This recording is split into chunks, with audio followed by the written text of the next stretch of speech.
Navarralde zer den, guk gehien bat gara talde kultural bat. Gure herrian, akulturazio prozesua nahiko garatua, nahiko aurreratua eta herri bezala nahiko degratu gaude, ez? Kulturaldetik, referenten aldetik, kapital simboliko aldetik, ez? Askotan ez dakigu, oraintxe adibidez, debate hori Euskadi, Euskal Herria eta hor dagoen, ez? Eta gure referenteak ez daude garbi, hain zuzen, konkistatuak izan gara. Orduan, Navarralde, talde kultural bezala, hortan aritzen da, ez? Gu, herri, egiten gaitun, herri, nazio, kolektibidadea, komunidadea egiten gaitun guzti hori garatzen dugu. Bai historia, memoria historikoa, bai kultura, bai lengua, bai ondarea, guzti hori guretzat da referente bat, eta referente horiek berreskuratzen du. Hoi da Navarralde, eta horregatik batzuk identifikatzen gaituzte historiarekin, eta importantea da, baina ez bakarrik.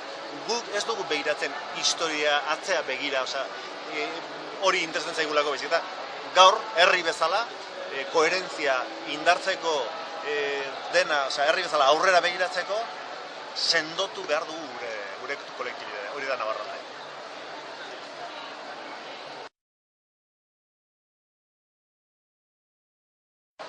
Navarralde talde bezala ekimen independientea da, ez daukagu inolako laguntzarik, ez daukagu inolako babesi ofizialik, eta orduan guk egiten dugu eta gu gara Navarralde.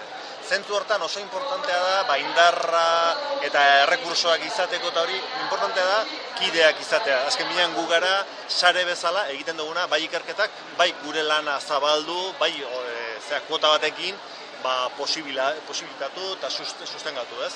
Eta orduan oso importantea da kide izatea, Navar kidea esaten dugu, ez? Sustatzailea. Nola egin?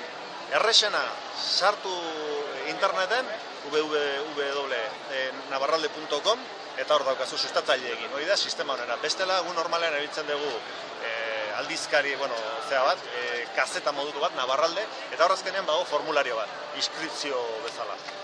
Aukera hemen daukat, hau da aldizkaria, eta atzekaldean, formulario tipikoa.